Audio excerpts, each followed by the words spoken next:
Welcome to episode 93 of the Reptile Gumbo podcast. Creeping on up there. Getting close to 100. It's almost here. I should do something big for it, but I have no idea what to do. Yeah, I don't have the energy to put into that. I apologize. I'll figure it out. They'll probably just be like, hey, welcome to episode 100. And we'll just be like, hey, it's episode 100. But, oh, look, our guest toy. We'll bring them in a minute. Okay. But can we go ahead and get our sponsors out of the way? Again, we froze on the computer screen. We froze? Yep. The computer screen is frozen. We did freeze. No. but Oh, there we go. It's all right because all the recording is done on the box. So, No, there you go. That's perfect. so go ahead and do our first sponsor. All right. Our first sponsor is Lone Star Reptile Racks. Ooh. If you are looking for a high quality PVC rack, look no further than Lone Star Reptile Racks. They offer a variety of sizes for all types of snakes, geckos, rats, and more. You can even order something custom. Shipping is available, or you can plan to pick up at a Herps Reptile Show near you. Visit lsreptileracks.com to reach out to Lone Star Reptile Racks and place your order today. .com. How to get it in there. Speaking of picking up at a Herps Reptile Show, that is our other sponsor, Herps Reptile Shows. Only 2 left again this year. Only 2 left. There's the Austin show coming up this weekend, December 4th and 5th in Austin, Texas. And then there's the Slidell, Louisiana show, which should be a pretty big show, December 11th and 12th. It's been a while since I've been to Slidell, so it's usually a pretty big one. So make your way out to a Herps Reptile Show, or if you're in the Bryan College Station area, make your way over to the Herps Reptile Shop. Check out the shop. They're doing pretty well over there. Yep. I have a cup at that shop. Yeah, you got to get that at some point. Yeah, I might get them to bring it to Austin And then get it sent back here. get it sent back. Also, if you're in Southeast Alabama, Florida area, Georgia, that whole corner, go by Ozark, Alabama. Visit our friends over at Wiregrass Exotics. Visit Dallas and Amanda Rua. Check out what they're doing. They're awesome. I still got to make it to the shop. It's just I never get to go anywhere anymore. We got to take trips. Non-reptile show weekend trips. To talk to me after Christmas? February. Oh, okay. As long as we don't freeze again. Yeah. Well, we have a La Nina out there right now, so it's supposed to stay above average temperatures this winter. Yeah. Hey, I'll take that. Hey. Above average means that we're sitting somewhere in the 50s, 40s all winter. I'm good there. That means my tortoises can still come out during the day if it's in the 50s. Yeah. It's better than 80 degrees on Saturday. But also remember that that's a weatherman saying that, so So it means he's only got to be about 30% right to keep his job. So it's kind of like a baseball player. That's true. yeah. If he bats 300, he's doing great. Doing great. Wins a batting title at 312. Could you imagine having a job where you only have to be good at your job 30% of the time? No. 70% of the time, you can suck horribly. You could be god fucking awful, but as long as you're good, 30% of the time, people love you. That's the job I want. As a teacher, I'm just gonna show up 30% of the time. The rest of the time, I'm just gonna sit in the corner and I didn't sleep. leave. I didn't get home tonight until 7:30. Yeah, I was forced to make dinner. What kind of mess is that? I know. I can air fry chicken nuggets and French fries with the best of them. I mean, it we was food I didn't have to cook. We were supposed to have venison pepper steak, but Rachel went to get the backstrap that we put in the freezer from the freezer into the refrigerator 2 days ago out at like 6 when I was on the way home, and it was still frozen solid. So I was like, "Oh, gringos." Yes, we went to a Mexican food place called Named White Guys. People. Yeah, That's fabulous. I've been there. It's just I went to the other one. Jimmy Chonga's, I went to Jimmy Chonga's. Their other Their sister concept. Their sister restaurant. I have not brought myself in northern Mexico / Texas to bring myself to a place called White Guys for Mexican food. It's pretty good. Although we did go to a Okay. Mexican restaurant that I thought was gonna I liked the name of it and it was not that good. Yeah. Oh, Guanarana. Yeah. Yeah, it's see. Yeah, I mean it was yeah. Well, and then we got to go home. I'll say home. We got to go back to Louisiana and eat at our regular Mexican restaurant. And I realized how much I missed It was that fabulous. Mexican restaurant. Lucas and I ate at a new place today in Pasadena called the Neighborhood Scoop. It's like a 50s, like there's like a store and a little diner. Sold. And the first thing I said is James will love this place. Like Like, it's greasy nothing but burgers? sandwiches, Oh, sandwiches. burgers and sandwiches and patty melts and Sold. yeah, and then like 20 different kinds of floats and 20 different kinds of Malt. It's called when you mix milk with it. Milkshake, Milkshakes? yeah, and malt. when you mix And, milk and then you shake it up. What the fuck is that thing called? Oh gosh. They have funnel cake fries, and you can Well, get that them sounds with good. like strawberries or cherries or pumpkin pie on them. Yes. I just like pointed at the wall and I was like, "Can I just have all that?" All right. So I know where we're going next time we're in Pasadena. Yes, it's 5 minutes from the shop too. Oh. Say, as far as new places for us, animal wise, we went to a new aquarium store. We went to 2. We did go to 2 aquarium You stores. just bought fish at 1. I bought 7 cardinal tetras to go with my 1 neon tetra. That once we got the cardinal tetras home, I realized the neon tetra must have died that day and was no longer in there. It's catfish or something ate them. I was like, damn it! I bought these cardinal tetras thinking he'd finally have someone to hang out with, and he died. He was There's dead. someone in my neighborhood selling a pre-lit Christmas tree, A pre-licked Christmas tree. but most of the lights don't work, and she wants $175 for Oh it. So- no. So it's not a pre-lit. It's Somebody just a offered Christmas her tree. $30. It's just a Christmas tree. No. Oh, Lamarck beat Alvin tonight. I don't know what that is, football or I have no idea. basketball, maybe 47-42. Football's over. It's going to be basketball. Yeah. So, Bring in our guest. all right, let me bring in our guest who's sat there Yeah. listening to us talk about malts, which I could go for a chocolate malt. There's our guest, Bill Bradley from, let's see, up? we can go One with of our- Cold Black Exotics or Lizard Brain Radio or probably 15 million other things. One of our Yeah, you Facebook know. users has it out for y'all. Yeah, I can't see who it is. It just says Facebook user because they I didn't read know. the instructions to click on StreamYard to allow your Facebook to access it. Since I know. everybody on this podcast uses StreamYard, weird. Right. James Lewis can Every beat me, week. and so can Bill. Who? I'll I don't Ryan know. Cox. Oh, it's Ryan Cox. Oh, fuck you, Ryan.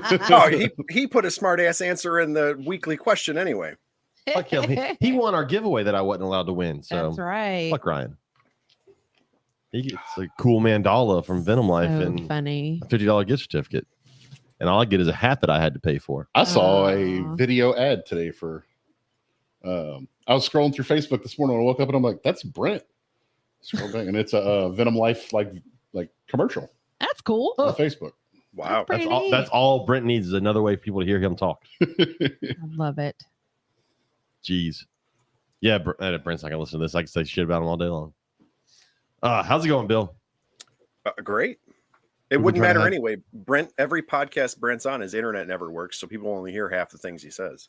That is true. We ended up having him and Woody on last time, and we just ended up talking to Woody for half the time. Yeah, So it's southern Louisiana. So what do you expect? that is true. He is down in the shithole part of Louisiana too, down there, Mhm. Lake Charles.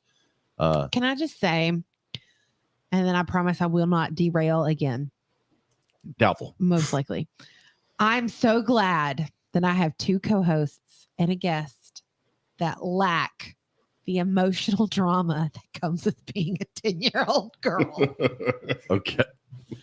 But things are better. I got a happy face in a You text. clearly message. don't know me. I will not let you know. Bill is a 10-year-old girl in a full-grown My man's body. emotions That's have been right. running high the last 2 days in 5th grade. Jeez, That all the estrogen out. penguins at the Lafayette Gosh, Zoo. that's all Got I've heard about on the drive home. But I just got a text avian message malaria. from our kid, and she's Hey, like, hold on. "We're all better now." Hold on, pause. All the penguins from the Lafayette Zoo got avian malaria. 6 of them died. I'd like to say that I'm surprised, but I've been to that zoo and I know the history of that zoo. No, Totally not fucking surprised. Yeah, You realize that zoo was bought by like a banker really. for his son. Who was I didn't even know 13 there at was the a zoo. time? For his son who was 13 at the time, who It- he was going it to give it to, who had no zoo It was experience his other birthday than present. other than him giving him the zoo. And then they asked the public, "What animals do you want?" Other than like, "Hey, what animals can we house?" And they got a rhino. That rhino got out, The giraffe. and Your then, rhino got out. and then the rhino got shot to death because it was running loose and they had to kill it. Holy shit, that's terrible. That was in like the early 90s, right? Or late 90s, somewhere in Like, there. It was in the 90s.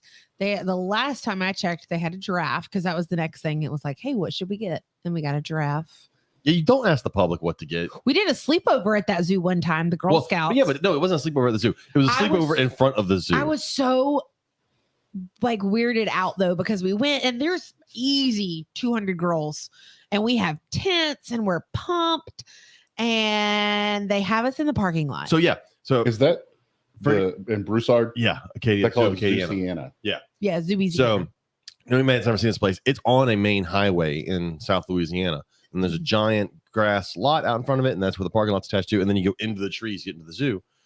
They had to camp out in that giant lot Now between we- the zoo and the highway. Now we were like a pretty good ways back, and there was like a wooden fence Is it near between the us and the airport right highway. there? I mean, in all Down fairness, past it. it was a zoo with a potentially rampaging rhinoceros. The I parking lot was mean, probably safe. yeah. That's It true. probably Like, was, That is true.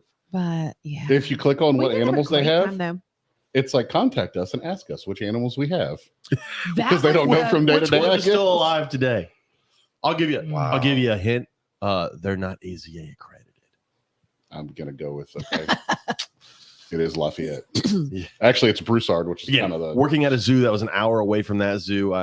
I've heard stories. That's where Broussard's where Luke's shop is. yes. Yeah, Not the Broussard, nicest area. Broussard is not the best part. No. When you get Sketchy. south of At best. South Lafayette, it gets a little tricky. Yeah. Great food when you get south of Lafayette. Yeah. It's a You really got to focus on the people when they're talking to you, though, because you may not be able to understand them depending on how thick their accents are. I can see that. that is true. Yeah, they have a giraffe feeding station. Yeah, I have low expectations for that zoo. Yep, they said 6 of them died, and Wow. 3 are in critical condition, which means they're probably gonna die too. Yeah. That's terrible. I didn't even know they had penguins. I didn't know they were able to take it. They must be African penguins or something, like warm weather penguins. So if I see somebody selling one of my racks used and they say I'm trying to get what I paid for it, Just and let they're it go. trying to sell it for more than what I sold it for. Just let it go. Don't Yeah, ruin yeah, somebody's no, I mean, hustle. whatever. Hey, I'm not gonna knock your You- hustle, but it's just, and it looks terrible. It's like they beat it with a hammer. Sad day. Oh, people in the hobby, which we'll talk about at some point tonight. I've got some. Stuff I've on got that. some fun stuff to talk about.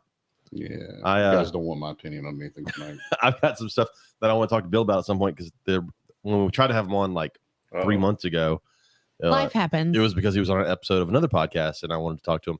And I honestly, in my mind, I cannot remember exactly what I want to talk to him about, but I figured once I ask him about it and he talks about it, it'll remind me what I want to talk to him about. So let's talk about our Facebook question because I have some stuff to add to that.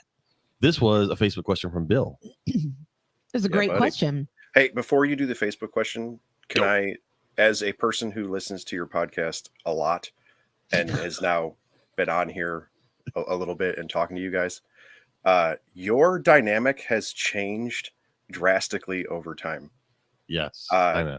because your wifely counterpart. God. Is it pain? No, Shut it's up. wonderful. No. You used to not. I felt like you didn't really talk very much, and you're kind of like my wife in that you married into the hobby, and so a lot of times when you would talk to folks, you always preface things with, "Well, I don't really know as much because I'm not a reptile nerd," and so on and so forth, like stuff like that. You are way more engaged now, and it's really cool. So. Did you prep him for this? I did Lewis? not. These are all I things feel I like tell you- her though. I feel like you prepped him to say She's this. always like, I don't. I'm like, Rachel can fill in for She's me. like, Rachel And he's can fill in. like, I don't need to be you're on the there." co-host. No, it has. I mean, it's changed quite a bit. thanks. Like it I was. needed that. It was. Well, no, it was like it was a conversation with Robert and James, and then like you added to the conversation, but you kind of always were on the fringes of it, and now it's Yes, actually a I can see that. conversation. It's actually 3 people having a conversation, and then your guest is extra. I think it's Aw. cool. The amazing thing is in person, she doesn't shut the fuck up. Hey, I have lots to give. Shut up, Robert. I can see that face judging me. No, it wasn't judging you. It was agreeing with me. That's all it was. No, you can tell that the 3 of you. I think how the 3 of you probably talk when you're not doing this is how you have talked the last maybe 4 or 5 episodes. Yeah. I And feel when like you- that is When you factual. first started, I don't think that's how your normal conversation went when you first started the podcast. I feel like Robert and I are getting comfortable and we really don't care what James thinks anymore. Robert's never cared what I thought ever. Or anyone else for that matter. Ugh. Robert's just usually That busy comes over there. across very well in the podcast. Don't worry. Yeah. I tell you all the time just to ask stuff. Oh, fun times. So let's. Thanks. I think 12 years in law enforcement got me out of getting me to fuck what anybody thinks. Don't do that. Yeah. I'm learning not to sugarcoat as much this year. I'm learning that from my Well, coworker. it's because you're diabetic. You got to be careful. We're not talking about that. I can't eat anything else for the rest of the night. Don't talk to me. So the question was, Hold on. what? Speaking of that, We had an apple pie that somebody brought on Thanksgiving, I never had any and we of that hadn't pie. touched it. I went to get a piece last night, and it was moldy. No. Oh, no. Oh. Like, and the bad thing is Rachel told me we should put it in the fridge like 2 days ago, and I was like, it's apple pie. Oh, It'll be I do fine. remember that conversation. Yeah, you were there. I agreed with you. And But I thought we were going to eat it the next but day. as soon as I said, Oh, man, there's no. mold on the pie, she's like, should have put it in the fridge. I was But that, Yeah. with all honesty, I thought we were eating it the next day. So 'cause did I. we went to the movie that night. yeah, I that's was right. like, we're going to get ice cream and eat it the next day. Because I was Yeah. like, I want some of that apple pie. Was it Yeah, no. homemade? No, it No. was store bought. Okay, so I'm just gonna say that Sam's Club has an apple pie So- that's like 3 times the size of my face. That's, That's I this think one. this That's- is what's that like, was with this fucking one. I huge. will go in and I will buy one. I will Yeah. go buy it after my blood work Well, for you my can't go steal it. diabetes tomorrow. So I had to eat just ice cream Bye. last night. Oh, poor you. You know, just plain I vanilla. think ice I'm out of my ice I think cream. I Yeah, man, that's first world problems. It really is. Life is horrible. I My mean, pie I'm gonna went go bad. have blood work done for my diabetes in the morning and then go eat noodles for lunch. So, And then go take a test. yay me. All right. Can I get? I'm going to do it. I'm going. Go. Here we go. So, Bill's question this week for us was, what does reptile education mean? Because to whoever's answering the question, because Bill, I guess you can give a brief overview of what you do education-wise real quick before we go into the answers here. Sure. So my wife and I do educational shows with our reptile collection, and then we have a storefront that is not a sales storefront. It's actually set up like a petting zoo. And so in Illinois, there's certain structures from a 2015 law about it, the Reptile Code is what they call it. And you have to have different licensure for endangered species, rear fang venomous, front fang venomous, or crocodilians. And then in order to have those licenses, you have to actually use those animals in bona fide educational demonstrations and prove that to the state. And so we have a collection that's based off of doing educational demonstrations.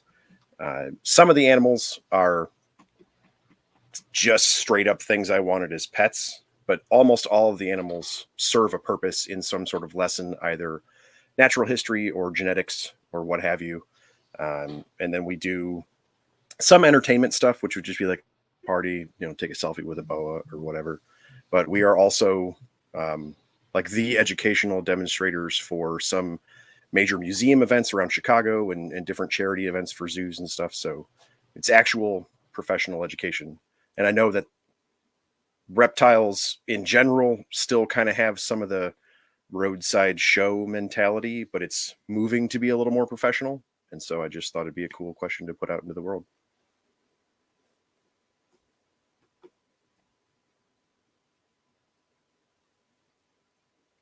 And either I bored you to death or you're frozen.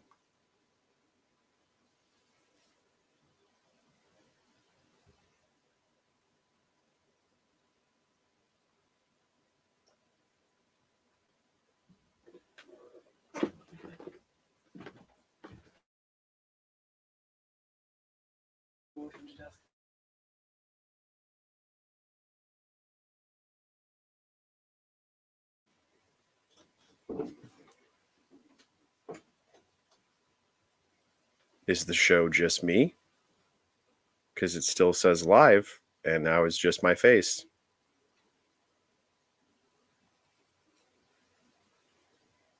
Chat says technology frozen. I think they froze.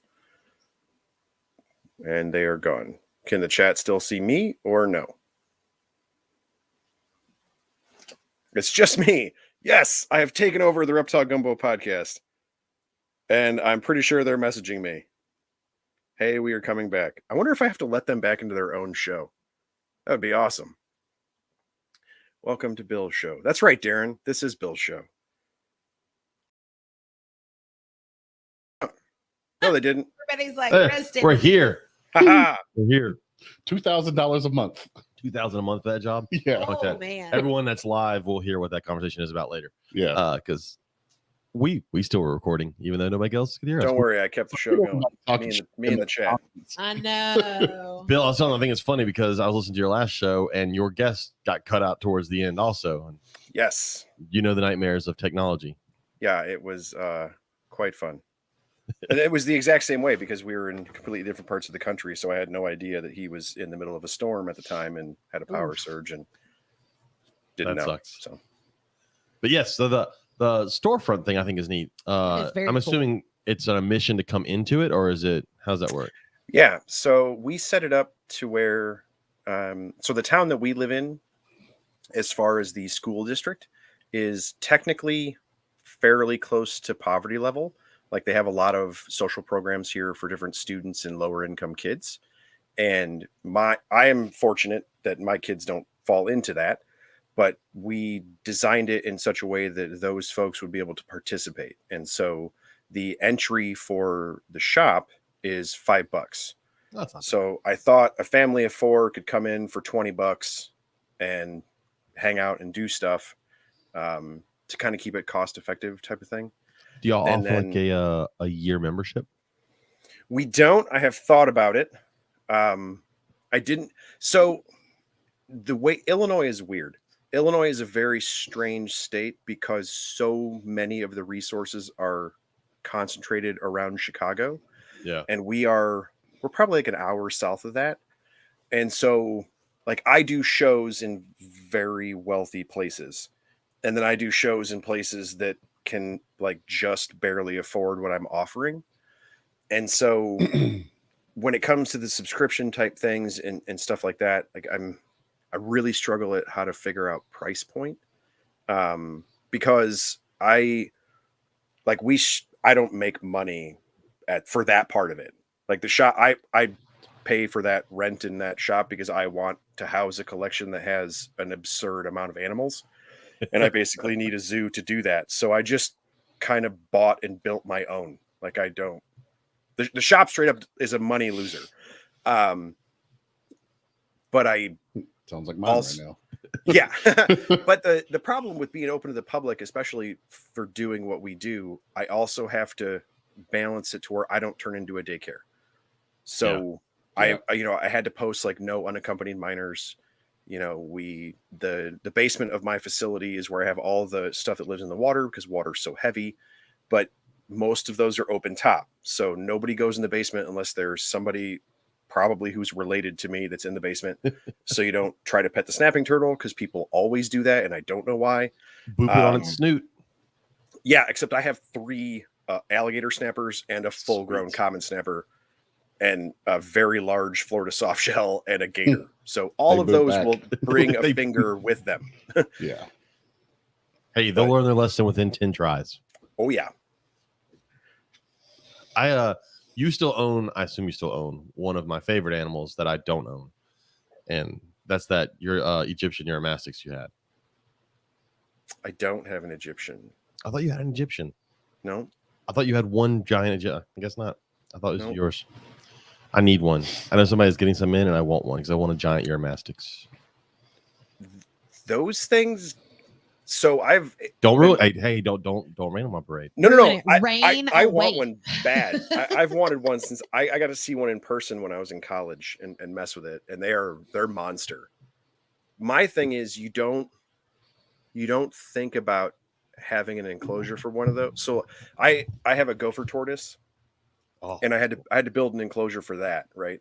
So that is a 300-gallon racetrack shaped trough. Yeah. That has, let me see.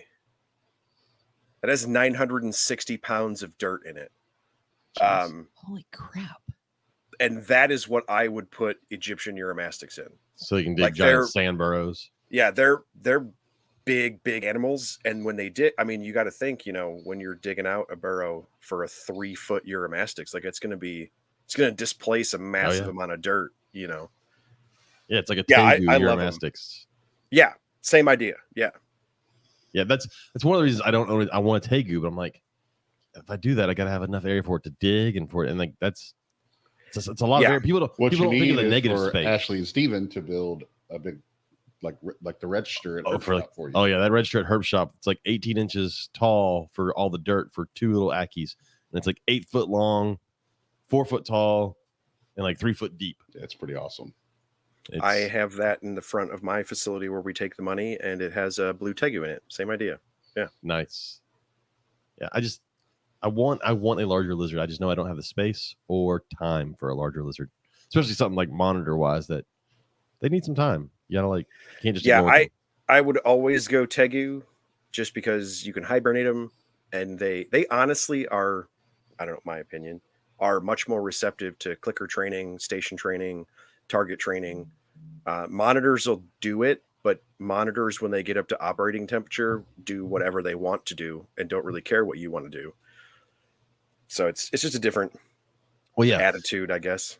Every time I see, like, you see people that have these monitors that seem really puppy dog tame, you're like, all right, now put it at 120 degrees and let's see what it does. Right. Yeah. Let's I get it up to its operating temperature. Yeah, I have a 40-inch Argus monitor that you can hold like a toddler, and then when he warms up, he will claw right through your face to get off of you. God bless. Yeah, you always see these like laying on someone's couch in 70-something degree house. I'm like, yeah, that's easy to do. Now get them up to the temperature where they actually move around and see what they do. Right. Although I don't know if like a croc monitor has a cool down temperature. I think it will always try and kill you. I don't know, man. The really beast mode, like my water monitor, my big Argus, stuff like that, I don't know. They're not as worried about you, right? Like, cause they, having a fair sized monkey in their environment isn't that weird to them. You know what I mean? Never thought about it like that. They kind of eyeball it. Like my rhinoceros iguana, if you open his enclosure and you don't scratch him how he wants you to, he will all 4 feet off the ground jump at you. And you had better catch him, because if you don't, he's going to latch onto you and climb up on top of your shoulder. Like, it's not an aggression thing. Like, he knows what he's doing. That's funny. That's hilarious. I like big lizards. I've never, I know that I'm not in a situation for a big lizard. Mm-mm. Like, I'd love to have a big snake, but I know I'm not in the situation for a full grown retic. Right. Which, as much as I think they're cool looking, but I'm like, I can't house a 15-foot retic. Most people see, man, can't. I don't know. I can't really talk. I have giant stuff and small stuff, but yeah, no, it's the same way. Like I have, really big berms, really big retics, yellow anaconda, a lot of rando stuff, but they're the same way. Like my yellow anaconda is a jerk because it's yellow anaconda. But it's a yellow anaconda. But they're honestly a little bit the same way. Like in my experience, once really big snakes get really big, you're not that, like, you ain't that much. I could probably take you. Like they kind of like a big berm or a big female retic, especially, they'll shove you away before they tag you. Yeah. Because they're used to shoving off males. And so like that, I mean, if you get smacked by a really large retic, you screwed up. Like you can, other than keeping stuff outdoors, when you keep things outdoors, that changes the game. Keeping things indoors is a different beast. But like, if you use something like Crutchfield, where he has that monster retic he keeps outdoors, like if you were to walk in that enclosure, you are in a legitimately dangerous situation. You are in the quote unquote native environment of a very large predator, and you are a not very large monkey. So it's just a different feel for when you have it in captivity. But yeah, my really big berms and really big retics will push you even before they open their mouth to hiss at you. Like, no, not today, and just shove you out of the way. I've had smaller stuff do that. Like my pine snakes will do that every now and then. Like they'll wedge themselves in a corner and they'll shove their back at you. Like, yeah. But also once you pick them up, they go, oh no, okay, no, I get this. We're good. The blue Pituophis are basically our carpet pythons. Yeah. They what's funny is every other Louisiana pine snake I see apparently is evil. Mine are like puppy dogs once you get them out. I don't get it. Looks like our blue beauty. Yeah, the blue beauty y'all have is really calm. Not in the cage. No, not in the cage. Once you get him out of the cage, he's great. Yep. In the cage. Maybe they just recognize their native brethren. They only mess with the northern folks. That's true. Looks like that big NBK we have. Yeah. I can't believe my sister just reached in there and pulled him out. I haven't had him out in months.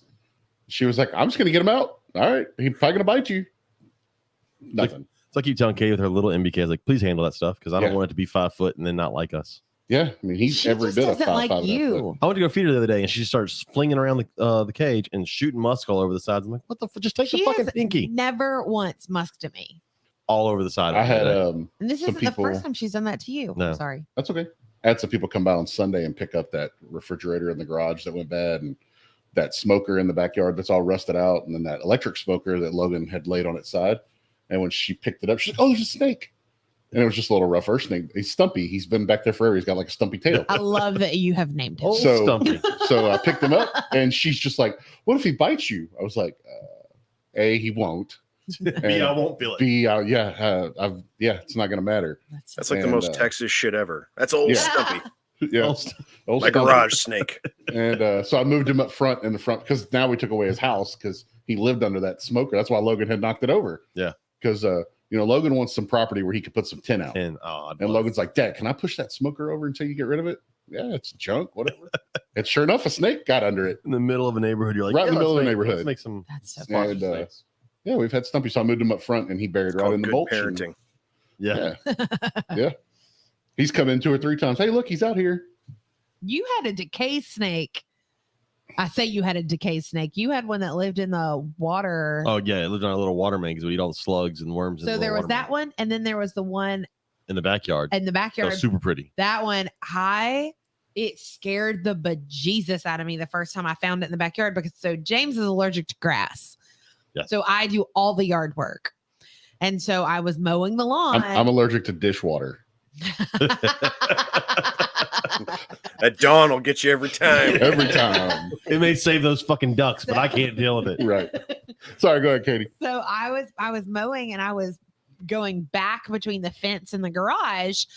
And I'm like, oh my God, I just ran over a snake. And I just knew it was going to be in like 15 pieces. And so I just like immediately let go and went for James.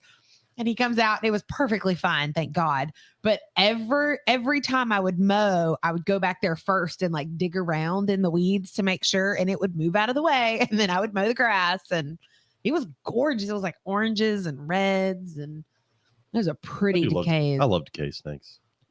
I don't Yeah, own man. any. People sleep on the native tiny snakes. I think those things are cool. Yeah, Man. they really are. Logan's been after me for a while. He wants some decays. Well, the thing with them, so at that house, we literally had one lived in the front yard, one lived in the backyard, and they look nothing alike. Oh, absolutely Yeah. nothing. They're so variable, just in the same location. I don't remember who it is, but he has found someone at the shows that keeps decays. And he goes and has been talking to them Oh, that's cool. a lot. And he's going to get himself some, but I like ringnecks. If I could get, I had one I just could never get to eat. Yeah. There was somebody, on Facebook in one of the groups that had some for sale because it was with something their kid did. They had found a handful native, kept them, babies popped out. And They're super pretty.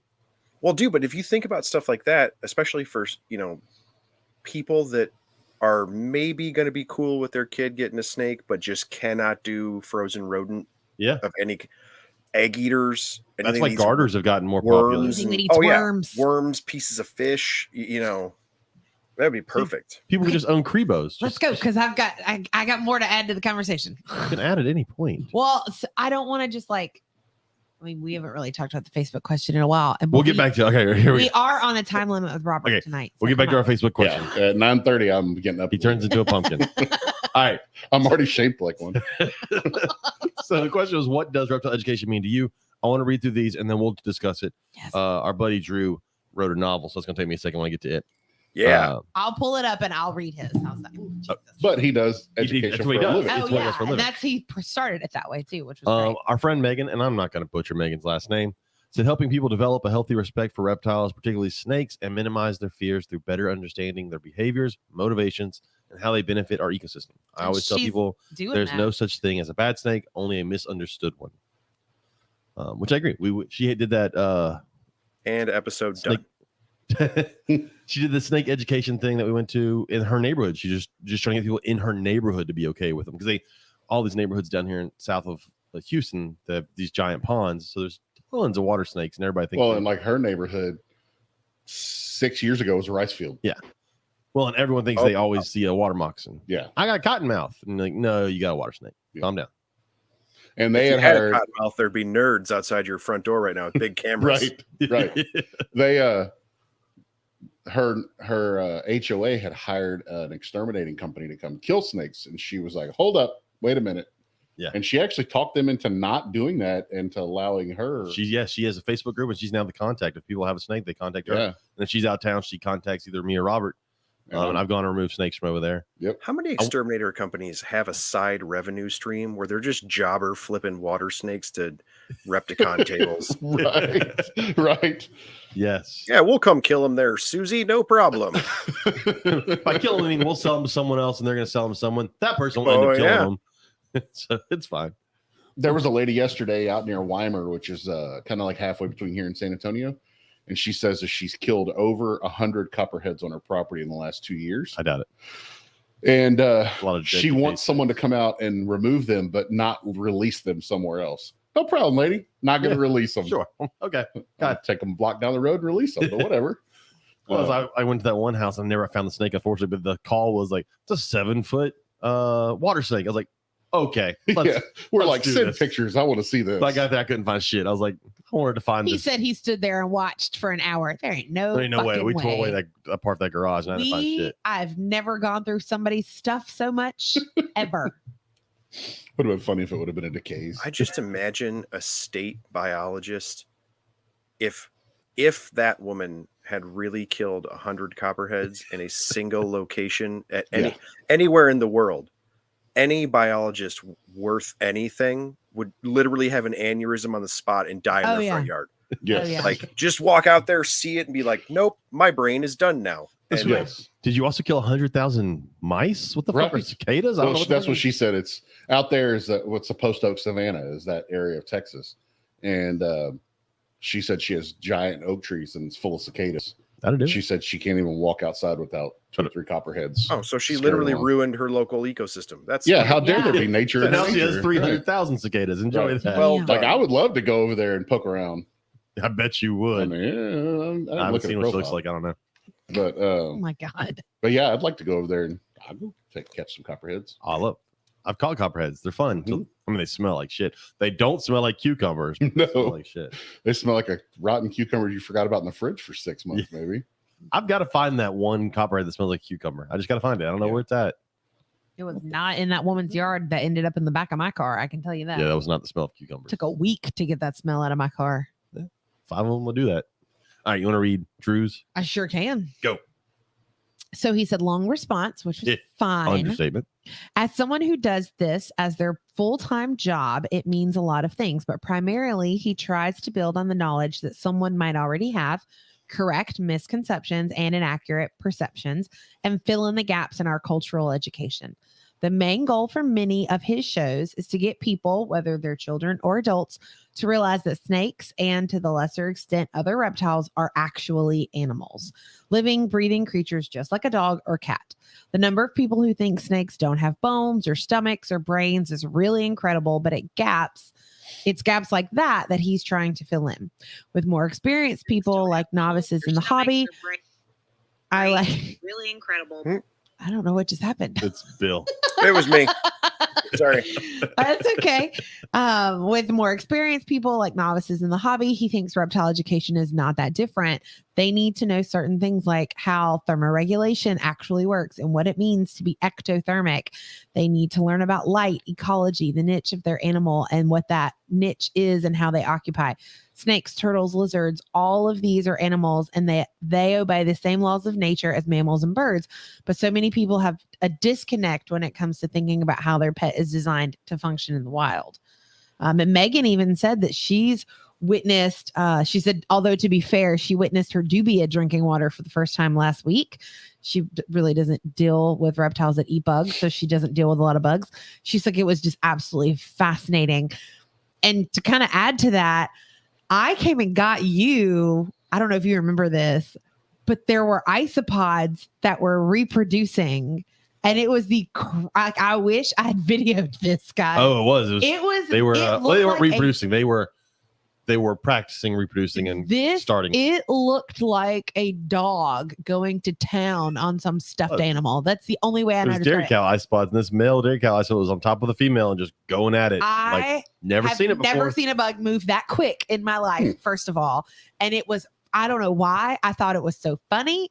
I laughed for hours about Yeah, that. she thought it was way funnier than I did. I do remember that. It was interesting. I never, I knew they reproduced and I just never, I didn't expect it to be that. I don't know what I You expected. could have played like rave music to it, the beat going. Everybody's got their kink. I mean, it was weird. He was pumping away. I guess because you breed snakes. So That like is with true. snakes, Well, snakes breed snakes. well, Yeah, but I like, just generally want- let them. I just watch in a creepy way. Right. but like because they wrap their tails, there's not really a whole lot of movement. No. I was not expecting that for my spots. Oh, months later, it still amuses me, guys.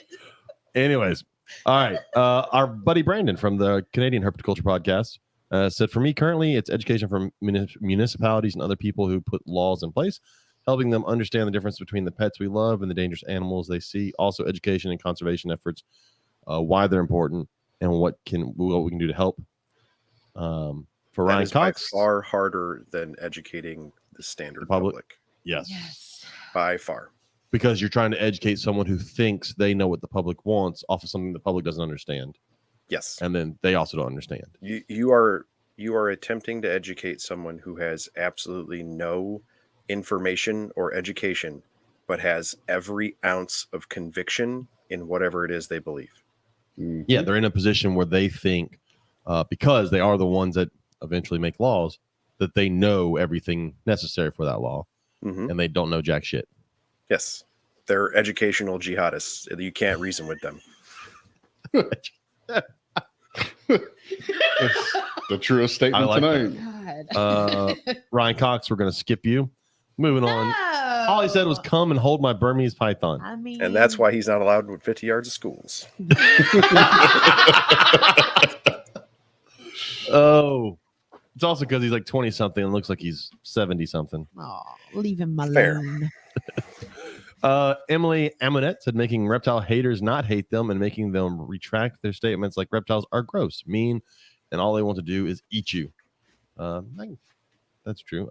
Cameron M. Logan said, giving people hands-on experience and Q&A. And Rebel Rose having knowledgeable friends and amazing mentors. That's what education means to her.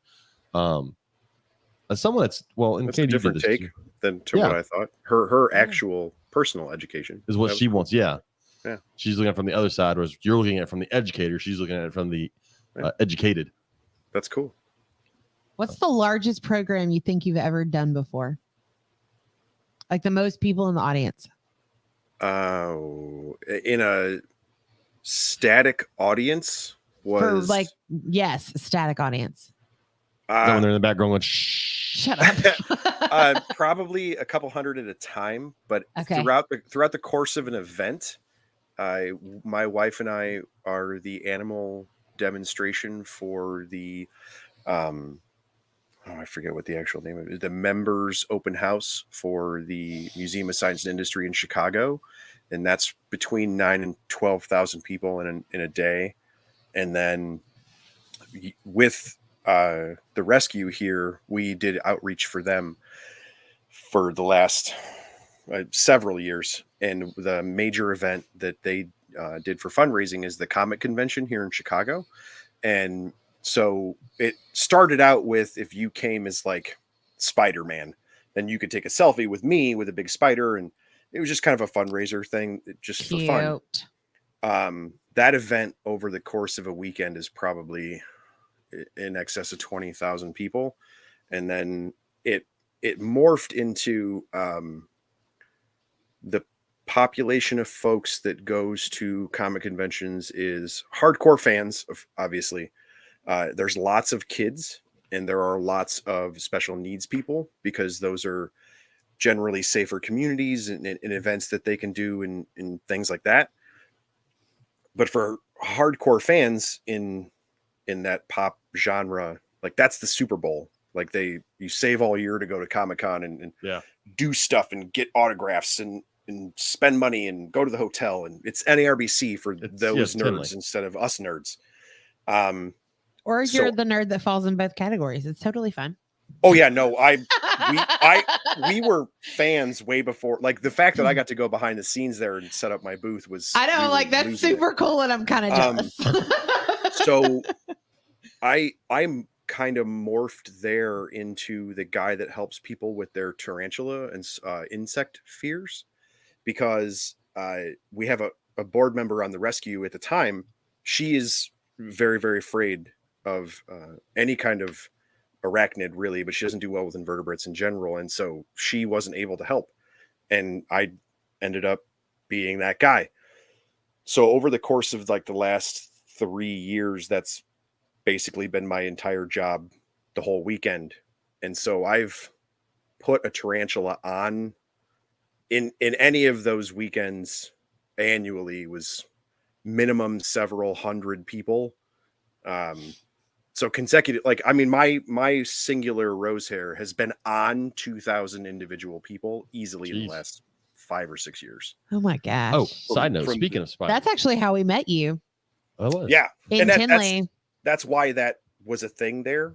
Like it, I somehow kind of became known for that. And so it's a weirdly intimate thing. Like I literally I've held hands with 2,000 people in 5 years, and That's so crazy. They're very scared or they're very nervous. And I know I look like this, but but you're not a small guy. Like it's very damn, Katie, that's fucked up. No. Well, he's taller than you are. You're not a small guy. No, but like he's taller than you are. No, he's not. Yeah. No, he's not. If I remember correctly. You don't remember correctly. We were about the same, or he Yeah. might be Okay. he might be a little taller than me. I'm 6'4". Totally thought he was taller You're than you. definitely taller than me. Yeah, I'm tall. Oh, maybe it was the tarantula. I don't know. You have a presence about you, and I don't know. You're very calm. Way to backpedal on calling him fat. Good Shut job, Katie. up. God, that's Well, messed his up. daughter is teeny tiny, and she also does a fabulous job with her arachnids. That makes as well. it a little weird because she is almost half of me. So Yeah, it's she's probably amazing. a weird perspective. She's amazing, though. Like I just remember meeting her at Tinley, and it's fascinating. Anyways, Side note on spiders. no, sir. So the jumping No, spider sir. behind you that has now laid 2 egg sacs where 1 hatched. Don't you fucking Yeah. tell me there's a third one behind me. It's just laid a 3rd egg What the sac. fuck I saw it when I is came in wrong here. with this spider? Oh no! How She won't how fuck. hard she won't would stop that laying be to eggs. Mail to Illinois, I wonder. Anyway, Oh my god. She won't stop laying eggs. It's like a damn chicken at this point. Dude. Anyways, the reason I asked is because before I became a teacher, I ran the education department at the zoo in Alexandria. Yeah. And I was basically the educational director without the title And money.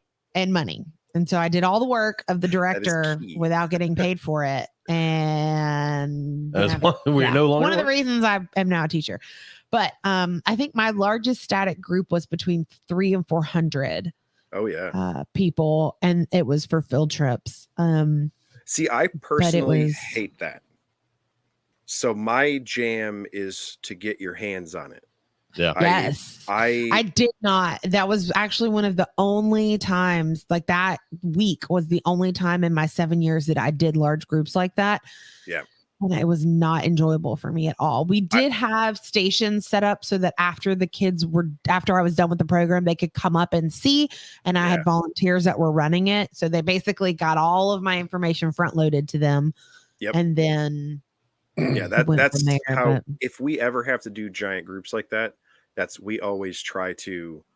Well, how about I talk for 15 minutes and then for 45 minutes we do these. We do 7 or hands-on. 8, you know, 7 or 8 stations to divide out this monster group. yes. Because you might as well be watching a PowerPoint. The kids in the back don't care. No. They can't see well They enough. can't see anything. If it's not a literal dragon, it isn't big enough on stage to right. because you're 7 years old. Even There's if a leopard gecko. but I tell will people all say- the time, like I could bring an elephant, a real elephant, to your birthday party when you were 7 or 8 years old, and after you touch it a couple of times, you're gonna ask where the cake is. Like you're too young. It doesn't work that way for them. You have to feed the stimulus. Yes. Otherwise, it's a PowerPoint, but it's got a beard. Like it's not. That was the week that I'm not gonna say I threw a fit, but I made it very clear that I would only be doing those programs if they would get me a wireless microphone to walk around with, because I refused to be on stage at a mic and not be able to walk around the crowd. And Yeah, I don't like not being able to walk around. I and looked show like the I animal. worked at McDonald's, but it was cool. So my longest day, I did a 4-H day, and we had stations, and so I had 15, 20 groups of kids come through, and I had to do this same presentation. And Yeah, we around do that. group Those are awesome. around Yeah, they're fun, except for around group like 12, my big red tail decided she was done and took a nip on my arm, and I was like, oh, she's done. Okay, we're going to put her up. I was in there holding her and She'd letting had kids enough. come by and touch her, and all of a sudden I was like, man, something's sharp on my arm. I looked down and I'm bleeding. I was like, oh, that's just that's literally a warning bite. I was like, all right, put me up, motherfucker. We're done. Yeah. That happened to Teresa at a party where she's significantly shorter than me, obviously. Yeah. And we do the thing where we'll put the head behind my head and you can pet the tail if you're Yeah. scared, Yep. type of thing. She didn't know there was a kid behind her that apparently had just been like flicking this thing in the face this whole time. Shit. No. God. And so she realizes the kid is there and is like, hey, get out and like reach behind her to like not hit, to shoo a small child away. And when she reached behind it, basically just like whoop, right onto her forearm. Oh, And the mom walked in and goes, I think you're bleeding on my floor. And Teresa was like, I have to go for just a second.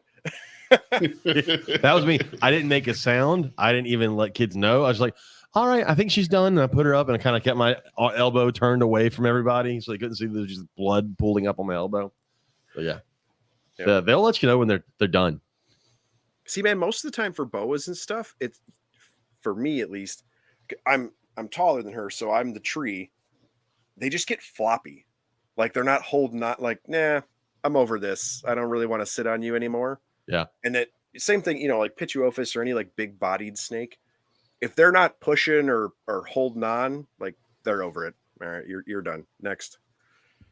We used to do I think we did it for 2 years, 3 years. How many years do we do Reptile Day? Oh, we did that for 2. I thought you were going to talk about the summer school program. No, the Reptile Day, which was my thing, because that was 2 what we were on. years. But we did Reptile Day, which brought in 2,000, 3,000 people. The second year, it was almost 3. And we just had Nice. tons of different stations. People would come in, bring from educational groups and all this, and bring their animals, and they kind of rotate around and be able to see everything. But Yeah. one year we had our buddy bring in a retic, and he had a male, berm. There's a berm. He had a male berm that was 18 foot long and about 180 to 200 pounds. Massive. It was It was- massive. when it got to him, it was like he put it on a diet. But that was one of the biggest draws. We gave him one whole room to put it on the floor, and like kids would come in and take a picture with this giant fat lazy berm that was just insanely massive. That was a huge draw.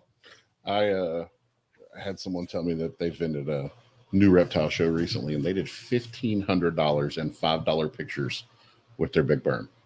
Oh yeah. They were the only ones doing it. Yeah. $1,500 in $5 pictures, Crazy. Yeah. and that's $5 a family. That's He's like, crazy. so I don't know how many pictures we took that day. They took that day. Well, the great thing about it nowadays is you don't actually have to take a single fucking picture. Yeah, no, they It's do it with everybody's their phone. Like, Mhm. 30 years ago, you would have had to take the picture, the Polaroid, and give them there's a Polaroid somewhere of me at probably 7 or 8 at a circus with a Burmese python on me. We just read a book in class about a Polaroid, and I had to explain what that What it was is. to all of my 8-year-olds. Hey, Third I'm telling you graders. what, I have a Polaroid now for my events that is like some new company that's not called Polaroid, but it does the exact same thing. Yep. My Kids daughter has one. today, they think it's the coolest thing ever. Oh, yeah. They're like, Yeah. oh my God, I get my own picture. So And I was like, the world our has daughter come full actually circle. It's time has to end. a Polaroid. Like it's called Polaroid, but it doesn't look like what we remember them as. Giant thing. And like, it awkward prints out shape. like little 2x3 pictures. Yeah. She takes it Yep. to camp with her. Yeah. Well, my daughter has one, and it Mhm. uses the big The big Cartridge, squares. yeah. Nice. print it out, and you got to stand there and shake it. And It's awesome. yeah, Is there any evidence that No. shaking does anything? I don't think it It does makes anything. you feel good. We all do it. It kills the time. That's true. It's like pushing the button on the elevator. Yeah. Some 22-year-old listening right now is like, what the fuck are they talking about? Why are you shaking a picture? Maybe Goddamn that's what kids. is that the Kyle Phillips comment? Is he just lost in the conversation?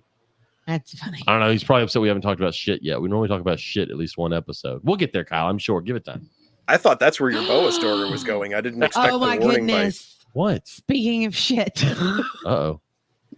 That was So bite. Okay. I there was something in my bearded dragon's cage. It was not shit. I do know that much. But Joe thinks, our daughter thinks it's an egg. And I'm like, I don't think that's what it is. But I took it out of the corner of the cage and set it on top of her cage.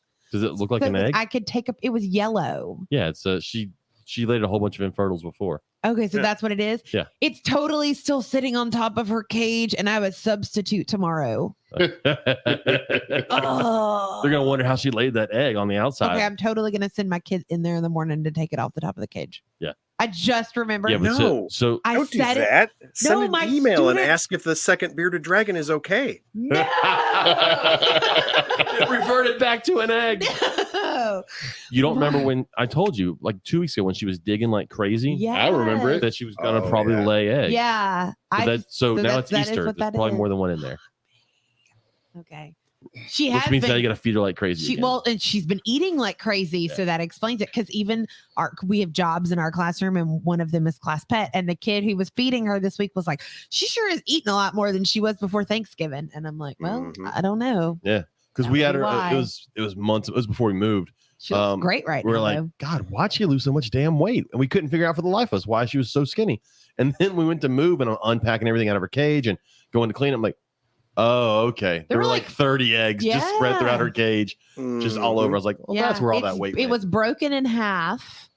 Yeah, and she's it's laying like infertile, so they dry out. yellow. Okay. Well, it's Yeah, when they totally desiccate, sitting- they oh, turn to chalk God. real fast. It's totally sitting on top of her cage. Yeah, so now you get to go find the rest of them at some point. Ugh. Yeah, you've got to email and ask how the two bearded dragons are doing. You have to. No. You also got to give her more calcium, by the way. Yeah. So Yeah. keep that in mind. I wonder if I could like mix it with her water. Our special No, needs just beardie agree. downstairs is trying to brewmate. And, I don't think she's going to make it if she does. She Really? barely made it through last winter. That's what Rachel was telling me She doesn't eat very well. She never has. when I was making shirts Did you for her. drop her She was telling temperatures me about and her. brewmate her? Just go ahead and I'm going to try. Yeah, I think we're going to. throw her in the garage. That might be too cold. Yeah, it's a little too cold. I mean, we keep it 68, 70 in the house. Turn off all the heat and let her actually go through it and see Yeah, if she. I mean, what's the worst that can happen? She's got 3 extra years with us that I don't think she would have gotten with the college girl that was feeding her dried crickets, Oh, Lord. keeping her on a reptile Ooh. carpet with Oh. no UV. Ugh. Yeah. That's what I'm sure that's what Petco told her to do. So that's Yeah. fine. Did we read everything on Facebook? We read all this. Joe had. Okay, back to me. Oh, okay. It's education, man. I got so much shit to talk about this week. Go. So one of the things that because again, 3rd grade, so 8-year-olds, we are learning about argumentative writing and about how you have to have a claim and then you have to have good supports, not bad supports. For example, you can't just say, well, I want this. And that's a bad support. You have to have fact to back it in. Why is Kyle all alone? I'm very confused. I think he's upset that we're ignoring his poop emojis. I don't know. I don't know what I think because no one else is commenting with him. That's true. He's all by himself in the chat. Okay, gotcha. Because everybody's listening intently, Kyle, That's as right. you should be. I don't ever talk this much on the podcast. They're not sure what's happening. I believe I pointed that out to start the show. I know. So anyways, so I always model what it looks like before they do it. And tomorrow, while I'm not there, they're going to make their bubble map. And so we're writing today. And the example they wanted me to use in the curriculum was people should stop cutting down trees, which I 100% agree with. But I'm like, this is boring as shit. I need something better to write about. So I'm like, reptiles make good pets. So that's my claim for my writing that I'm doing. And unfortunately, it opened a can of worms because then I now have students who want to write an argumentative piece on why we should have a snake in the classroom. Which for your a class principal pet, won't you have? which my it's the only thing my principal Your class snake is it's right there. here. she's just out of the camera. He's concerned about the fear factor with other people, even though she's in a locked container. I tell him to suck it up, Buttercup. They just don't come in my classroom. It's fine with that. Anyways, so then I have someone else who's like, we should get a spider. And then so Hey, like, yeah, If you buddy. wait, I'll have about I 200 know, of them. like they are so funny. So I'm pretty sure like every argumentative writing that I like bubble map I get tomorrow is I can get you 200 baby spiders in One about 3 or kid 4 came weeks. up with like 4 valid reasons why we should have a guinea pig in the classroom, which There's I no thought valid was reasons for a guinea pig. hilarious. We haven't brought that onto the podcast, but I want another guinea pig. No. But I would Dude. only have to take care of it during the summer. To feed a Peruvian family? No, we're not feeding it out, Bill. No. I was just asking. No, I Get a want whole yard full of them. You go out and want pick a nice something. fresh guinea pig for dinner. Something. Yeah, you're in Anything. Texas. You guys could slow cook anything. Yes, we can. I watched a Guinea pig whole, brisket. Here we go. I watched a whole Jeff Corwin episode about cuy that they raise in the mountains of South America. They raise guinea pigs like freaking chickens. They're like yard chickens. Craziness. Anyways, That's so where that most of the common understanding for how to keep butterfly agamas is from. Farming them believe for food. I believe it. So our argumentative writing, and this week we've been doing a lot of nonfiction. And so, of course, the number one category in all of our nonfiction books that they're picking at their own will is the animal ones. So that's been really great. But yeah, Animals are important. then we learned all about worms in my small group today. It was the best moment of my day when my 8-year-old boys were laughing because worm castings are poop. It was great. And that entertained them. It entertained them for a good 10 minutes. I'm not even going to lie. It was fabulous because they're like, how does that work? And I'm like, well, let's read the article. All of my centipedes or all of my millipedes didn't make it, but if you want, there's piles of millipede poop in those containers. They would probably think it's really cool. Little round balls of millipede poop. All the dirt is turned into millipede poop. Because in the back of our book, it actually talks about how you can create your own worm farm. And you take a 2-liter bottle, you put rocks in the bottom of it, and then you put like so many inches of soil. Yeah, it's a bioactive habitat. So many inches of dirt, and then dirt, soil. And then you put leaves in certain levels, and It's a bioactive habitat. I know, but you wrap it in black paper. So now my boys want us to build a worm farming class. I teach English, by the way. Read How to Eat Fried Worms? We have not read that yet, but I'm going to get a copy from the library, and I think we're going to read that as a whole class. We ate worms at a pep rally one time in high school. You ate worms at a pep rally? Voluntarily? That explains a lot. It was the coach and like a bunch of the football players ate worms. They weren't cooked? No, we took them out of a a bake container. We took them out, dipped them in water to get all the dirt off them. It didn't get all the dirt out of them is the problem. Yeah, off them, and down the hatch. I didn't chew it up. Kyle Phillips, if you went to English class in 3rd grade in Texas, you would know that soil and dirt are 2 different things. They are. Soil. And it was great, though, to watch the connections being made between reading. And I think that's one of my favorite parts about education is in Texas, it's definitely the paycheck. Okay. But like we would be reading today. And for example, with the worms, it was that they dry out. And one of the kids was like, oh, well, that explains why when it was so hot the other day, that there were all these dead worms on the sidewalk. And so they're like making these connections with their personal life and animals they've seen. Kyle Phillips said he went to school in Amarillo, which is in the middle of fucking nowhere. That is true. I've been there. The only thing there is a decent barbecue restaurant that I can't remember the name of. I did not go. Yep. It's the middle of nowhere. Yeah, and I would argue a 3rd grade teacher who doesn't know the difference between soil and dirt. That must be one of those fun teachers, huh, James? Yeah. Fuck fun teachers. I'm an educator, not an entertainer. That's right. So I think we're gonna have that was sharp. I think there might be some background there. It's been a long day. Background. All 3 of us. I got told by a kid that taking notes isn't fun. I looked at him and said, "No, duh. It's not supposed to be fun. It's notes. It's school. I don't know what." Our school system is flawed. They have the feeling that we're supposed to entertain them now. That's around the whole country. Oh yeah, which is why people as adults. So I think my bored. English class may be starting a worm farm. A worm farm. Very awesome. Why don't you start a mealworm farm and then feed the mealworms to your shit? I would say good plan that you could send a jumping spider egg sac to a small town in Illinois, and in return, a small town in Illinois could send you a classroom rosehair tarantula. I don't know about that. He said no to the snake. Yeah, but usually if it's got legs and hair, as much as people don't like spiders, they're way more likely to say yes to a tarantula. I can't say yes to a tarantula, though. One of my coworkers, it's the only thing she's asked me not to bring. And I do like her a lot. Tell her you had your fingers crossed. No. That's like I only saw that's her like once official. today. I have my fingers crossed. So well, you want to do education. I'll road trip a long weekend. And if I can give your coworker a tarantula lesson. Ooh, I don't know about that. I don't know. It'll be fun to watch. The worst she does is pee herself. It'll be hilarious. Oh, James. And I work in EMS. If she passes out, I'll revive her. Hey, we talked about EMS the other day in class too. We talked about emergency workers.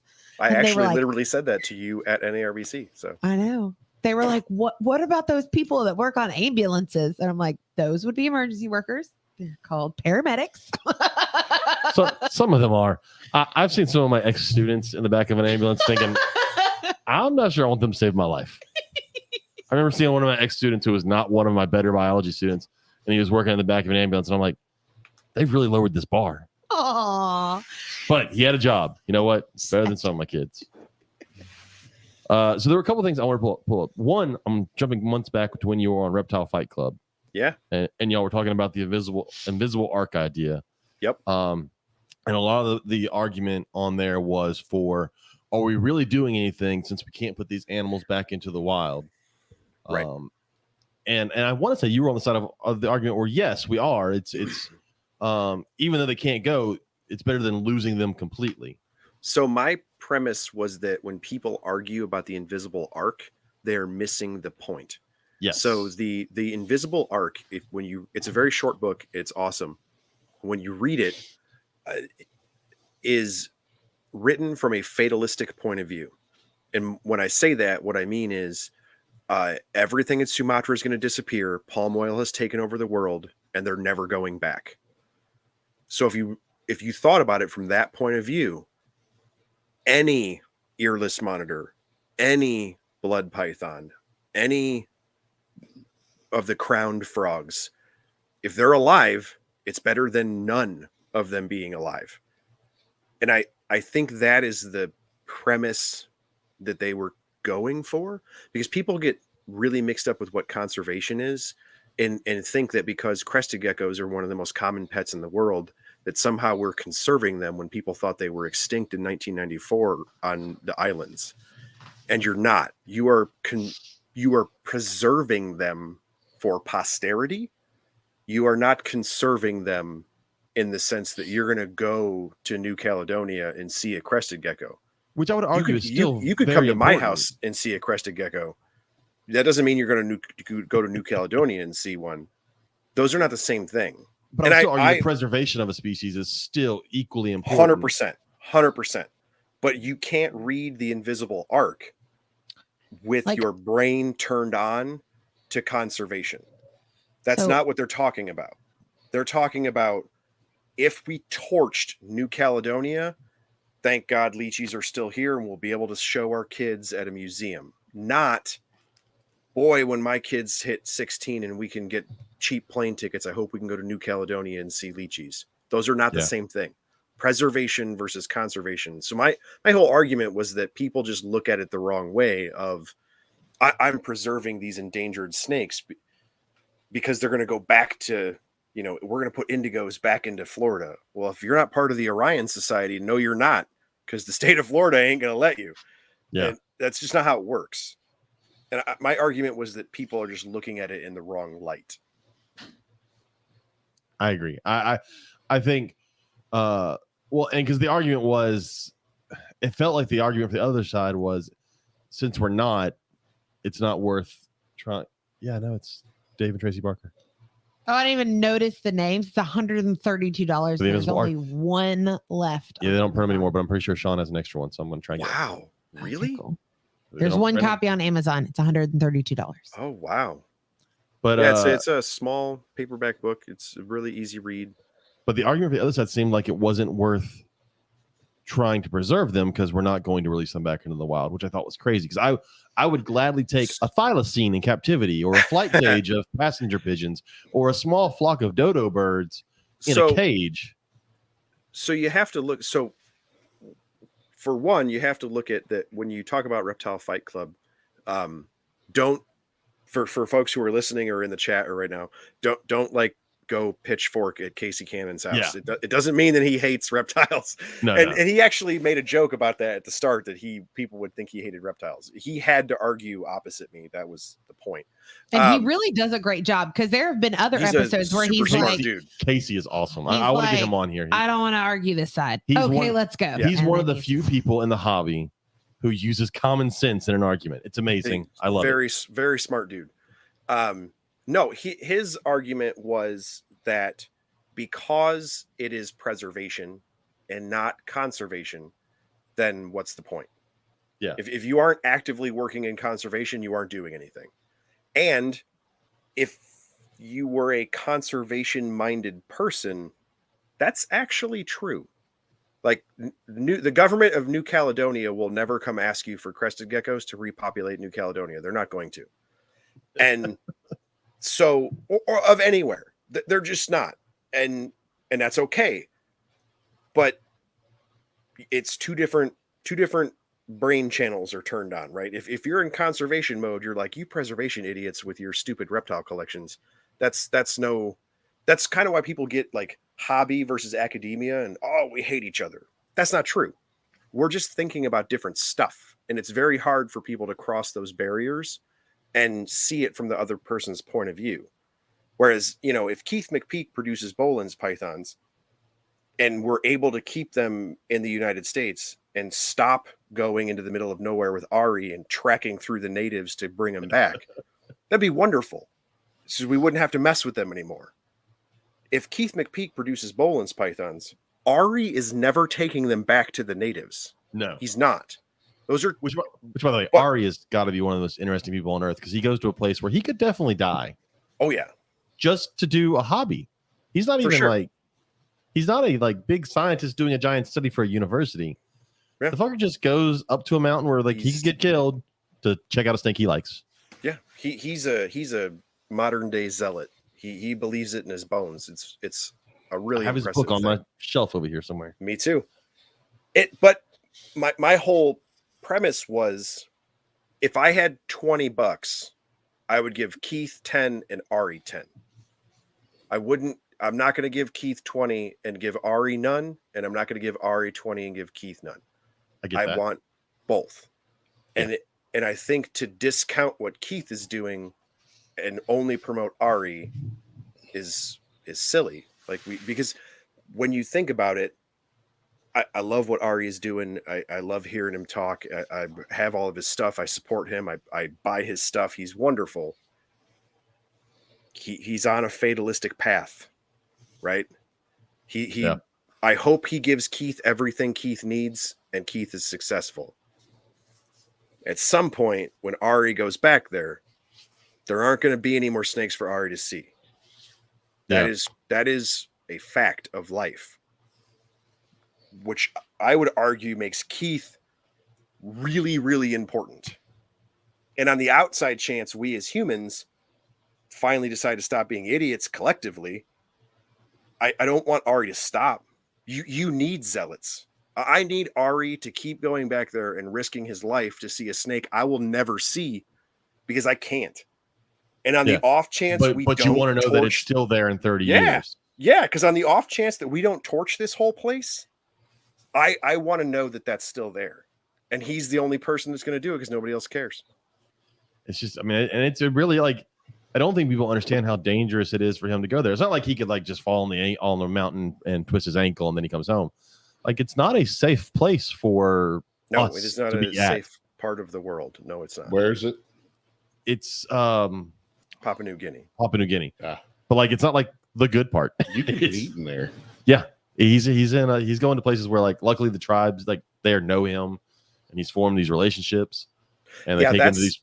That's an older part of the world where it comes to respect. He is respected by the people that live there, and that honestly keeps him safe. And there isn't much more to it than that. You and I couldn't get on the flight, go to the same place, show up without him, be like, "Oh, we got this." Ari. By the time we go, y'all know Ari. They've shot us. We did not. And you could have the purest of intentions the way that he does, but he has proven, and that's the weird thing about it, like his intentions to be genuinely pure. Like that's a rare thing for one in this day and age. And it's a real hard thing to prove in places of the world like that, where it counts. Like you need to prove it or you ain't going home. Yeah. And he's also a stature that fits in more there. My stature would come across as friendly. But I mean, he did it, man. It's impressive. He has the in. Yeah, it's actually one of the more amazing parts of herpetoculture that I don't think very many people have put together how big of a deal that is. Yeah. Well, it's just like I said, it's all a hobby too. It's not he's not sent there on some sort of National Geographic study. Yep. It's just a hobby. But it ties in. So talking about the Boland's kind of ties into something I think it was on your recent podcast. I almost feel that with some of these species, we're going to price some of these species out of the hobby. 100%. And that's another concern for me. And I don't want to say that as like Bolins shouldn't cost X number of dollars. I will. But They shouldn't. But it's hard to say, all right, they're $10,000. Let's try and save this species. Well, fuck that. We can't afford to buy. Can't buy one. Definitely can't buy two. Like, well, I would argue that if it costs that, if you could transparently show me the cost and show me, because they're very expensive because they're very hard to get, and I fully understand that. I've read Ari's stuff. I've heard Ari talk. I understand the logistics of getting to the other side of the world. If you could show me why it went from $2,500 to $25,000, because the price increase for a man in Papua New Guinea to go get that for you was not tenfold. Yeah. The YouTube exposure was tenfold. The shiny pictures in the sun. The Instagram exposure was tenfold. Having him on TikTok was tenfold. And the people that are on the major 3 social media platforms in the current market set the prices for those animals because they have all of them. So you can't tell me that it all of a sudden became 10 times more expensive for you to acquire that animal. Well, and I don't mind supply and demand. And I've said it before, there's certain species. So like Robert owns a bunch of Doomerals. I own a Doomerals. I don't think they're an $800 snake, but I don't think they were the $120 snake they were when I was younger. Yeah, agreed. I think $400 to $500 is probably where they should be. The respect for what they are and all that is probably where they should be. Yeah, no, I have one. I get it. But my thing is, and I'll say it on social media because I don't care. That was price gouging, and you can't tell me it wasn't. You woke up one day, realized the reach that you had on social media, and you just changed all the prices on your website. You are a crappy person if you do that, straight up. That was a money grab. And then fortunately, the market more or less corrected it. It's because back we all, in a side manner, made fun of those people for it. Because it was the most blatant cash grab in recent memory for herpeticulture. It was one person. You saw the one person change the price of Doomerals boas. 100% for an entire hobby. Like rainbow boas. I think they probably should be where they are now, about $400 to $500, not the $120 snake that was when I bought it in 2003. Sure. So I think snakes are starting to get more of the value they should have, or reptiles in general. But I definitely think there are some that, because of Instagram and because they've become popular, people go, "Oh, I can make a ton of money now," and so that really hurts in situations where it's like we need to try and bring these species back to the hobby. Like I would love a Madagascan tree boa, but they're not cheap. Yeah. And I can't get one right now. And I think that's one that needs to be in the hobby more. I think they're an awesome snake. So I saw that when you were talking on your last podcast about some of the prices of stuff. I was like, I think we're going to price some of these things out of the hobby as we're trying to get them into the hobby. Oh, for sure. And when I was talking to the guys about the really expensive geckos and stuff, is you're actually setting a lot of people up for failure. Because people are going to go buy these really expensive things as almost a status symbol and then realize that maybe they're not actually even that cool. Like most things from Australia are very expensive solely because we can't get anymore. And that is a fair reason. Rarity is a fair reason for things to cost more. I understand that.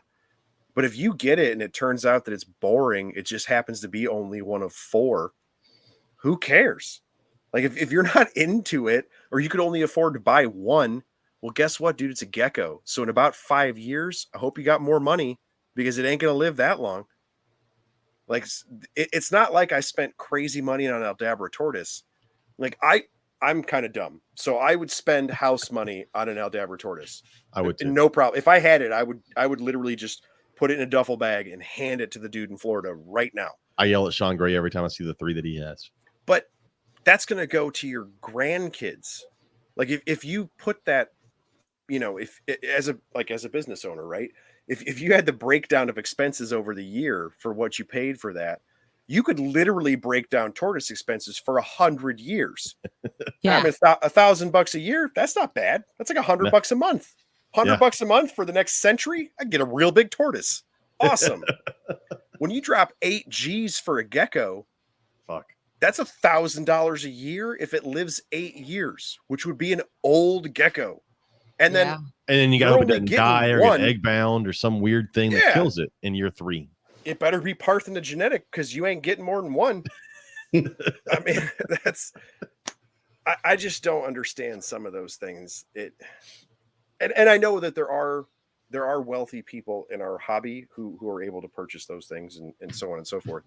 But a lot of those things feel like the early ball python craze, where those people were, when you went to old school Daytona, nobody Yeah. bought a $50,000 ball python. No, they traded it What- to somebody for another $50,000 ball python. Yes, they did. What they were doing was selling the lifestyle to all the rest of the schmucks who didn't have 50 grand. And Ralph And they were Davis did like, an amazing job. Someday I'll have a $50,000 ball python. No, you won't, because that dude traded it to another dude who already had a $50,000 Yeah, ball it's gonna be python. like Ralph didn't have a $50,000 ball python. He traded it to Kevin for his $50,000 ball Yeah, python. dude, do you guys ever watch George Carlin or? Yes. Yeah. Okay, it's a real big club, and you ain't in it. Like I love George Carlin, but that's it. Like, I'm never getting a $50,000 animal. I'm not. No. Like, the people that are either very, very wealthy or already have animals in that class and are trading. The only reason to advertise that at a show is on the hopes that somebody from the Asian market shows up and will buy it with a literal duffel And they bag of will. money, Jeez, those which guys. does happen. Or for one of your buddies who already has the other thing you really want, which you guys talked about before you even came and didn't tell any of the peasants that are walking around. And then you traded it at the hotel that night at Bananas after we were at the bar at the NARBC auction. I was there. Like, come on. Just be honest. Yeah, I agree. Just laughing. This girl said she's been to 6 post offices today, and none of them will take the snake she's trying to ship. I wonder why. why? Why would y'all take my that's a random thing. snake in a box? I just put reptilestoyou.com. I was going to say, there are Yeah. like multiple companies that will help you. That's a Yeah. thing. They'll walk you through it. All right, I gotta take a break. What? I've been studying. One other thing was on your last podcast. I've been listening. Also, that seemed very rude, and I I'm apologize. talking. That's I saw you stare at the table the whole time and ignore me. I get it. It's my phone case is Headphones black. on mute. I got it. Uh-huh. I know. one of the other things Freaking that y'all social talked study. about were people wanting pictures of animals when you're trying to sell an animal, which I Yeah, thought for was sure. always funny. Like when I'm selling like samboas, like I'll get a good picture of just a regular samboa from above. You can see everything, and they'll go, "Can you send me 2 other pictures of what? It looks like that on all sides. It's a samboa. Right. I don't know what you want of this samboa." I need an up close picture of its nose so I can see how cute it is. You get that shit. Yeah, a My picture of problem- a 6 my- subocular scale, please. so I can Problem with determine. that is, oh, dude, nobody who asks for multiple pictures of a monotypic species knows what supraocular scales are at all, and they can't spell monotypic or supraocular. I mean, I don't Good know what point, they good are, so point, we'll good go point. there. my problem with stuff like that is like, I don't breed or sell, so I can kind of view it from outside. I would be really, it would freak me out to sell people animals anyway, because then they're in the ether, and you have to have the mentality or the personality to let it go, right? I sold it, I did the best I could, it's out in the world now, like fly little bird. And that's probably a little bit difficult for folks. But when you get people like for a sandboa, if you ask me for more than one picture of a sandboa, barring it being a weird morph or something, I worry that you might be a little bit ignorant of what you're asking. And if that's the case, I'm not sure I want you to have this animal. Look, people Like- are not as smart as we are. I'm just gonna say that. I'm But gonna that- go there. The looks on y'all's faces at this But maybe, moment. but here's my thing: like, maybe don't buy a sandboa, or maybe buy a sandboa book this time, and maybe. But like, Yes. when I was get talking you. to Joe sells a bajillion different geckos. A lot of really pretty geckos are monotypic. They look the same. There aren't really a whole lot of morphs and stuff like that. You know, a blue-headed day gecko it's a little day gecko with a blue head. It's in the name. scientists aren't original people. Yeah, That's how that works. Mexican black king snakes are from Mexico, and they're And black. they're black. That's I do. it's and if you're at the basal level of the hobby where you're like, hey, and you want like 3 or 4 pictures of an MBK or of a what have you, like maybe you should slow down for a second and like, just read some more. Just literally clicking around the internet, you will put 2 and 2 together that they're all shiny and black. Well, maybe I would just be worried if I was selling that. Maybe they're concerned that the picture you sent them is not the snake you have. But at that point, you have to either trust the buyer or not buy from that person. Seller. Yeah, because that kind Seller. of goes both ways. That's Like if I'm worried enough to ask for multiple pictures, I probably don't want to give you money. Yeah. Because that's kind of the fear of the Yeah. internet, right? That's the original back in the day, I got this wonderful piece of property in Arizona, and then grandma mailed him money. Like, for one thing, that's still a thing, ripping people off. Oh, yeah. It really is. Now it has gone to the internet where, yeah, people do have a reasonable fear of not receiving, as advertised or what have you. But if you're already to that point, like now both sides, right? I think you're dumb and don't know what a gecko is, and you think I'm trying to rip you off. Like maybe we should just both go home. Well, yeah, because the next response is going to be from the buyer. All right, well, let me talk to my wife about that and get back to you. Yeah, that's definitely a thing. That's an annoying one. I've actually had a sale not long ago, and I let me talk to my wife. Oh, really? And then I had another one that was another vendor, and he came back. He's like, well, that didn't go well. So we'll be holding off till after the first of the year. I've been informed that that's my opinion on this as well. That's hilarious. Yeah. My thing is, I have been a person who said I have to talk to my wife. I'm kind of twofold on this. One, if you say that, follow up. Yeah. Yeah. Oh, absolutely. Because here's my thing. Because when I say that, I mean it. I'm not trying to ghost somebody. Because I have said that, especially on Facebook messaging. Joe Switolski called me out on Facebook Messenger because he's in, for folks that don't know, he imports a lot of stuff and is always posting things on Facebook. And he posts a lot of really obscure things. And because I teach, I'm always looking for like different lessons and natural history or genetics and weird things. And he has a lot of weird stuff. But because the world changed and now Facebook says we can't post prices, That makes it hard. Yeah. I always have to ask because I don't breed and sell animals. So I'm not totally up on the jive for what the market is supposed It may to be in your price range. It may not be. And you got to find out. And most of the stuff I'm asking about is not like just on Morph Market. It's weird. And he probably only got a handful in, or I would have had to get a price list from an importer. Like I'm not just asking about carpet pythons or whatever. I'm asking about obscure things. And so I ask him all the time, oh, hey, what's that? What about this? And and he messaged me back and he's like, yeah, man, I got like 3. What do you want to pay? Because you always ask me.